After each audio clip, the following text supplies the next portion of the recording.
नववर्ष 2025 की शुरुआत होते ही एचएमपीवी संक्रमण ने भारत में भी दस्तक दे दी है, तो वहीं भारतवासियों के लिए एक बार फिर चिंता पैदा कर दी है।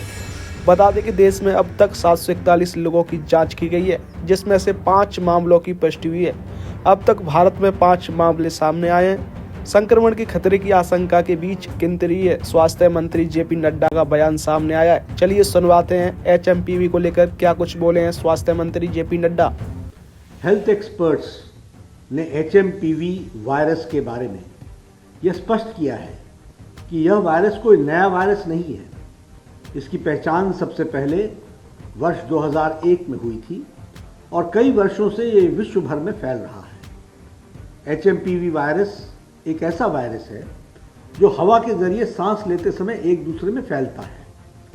यह सभी आयु वर्ग के लोगों में संक्रमण का कारण भी बनता है।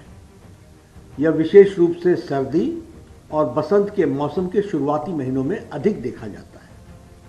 चीन में जो एचएमपीवी वायरस के मामले पर हाल ही में आई रिपोर्ट्स पर स्वास्थ्य मंत्रालय ने Indian council for medical research के साथ और national centre for disease control के साथ और वर्ल्ड हेल्थ ऑर्गेनाइजेशन के साथ चीन सहित पड़ोसी देशों में स्थिति पर कड़ी निगरानी रखे हुए है। WHO ने भी स्थिति का संज्ञान लिया है और जल्द ही वो भी अपनी रिपोर्ट साझा करेंगे हमसे। ICMR Indian council for medical research और integrated disease surveillance programme IDSP के साथ उपलब्ध सांस संबंधित वायरस के देशव्यापी डेटा को भी समीक्षा की जा रही है और भारत में किसी भी कॉमन रेस्पिरेटरी वायरल पैथोजन में किसी भी प्रकार की वृद्धि नहीं देखी गई है।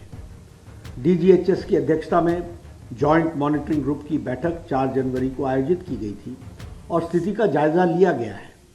देश के हेल्थ सिस्टम्स और सर्विलेंस नेटवर्क्स किसी भी उभरते हुए हेल्थ चैलेंज के प्रति क्विक रिस्पांस देने के लिए सक्षम है और तैयार है। हम स्थिति का क्लोज मॉनिटरिंग कर रहे हैं।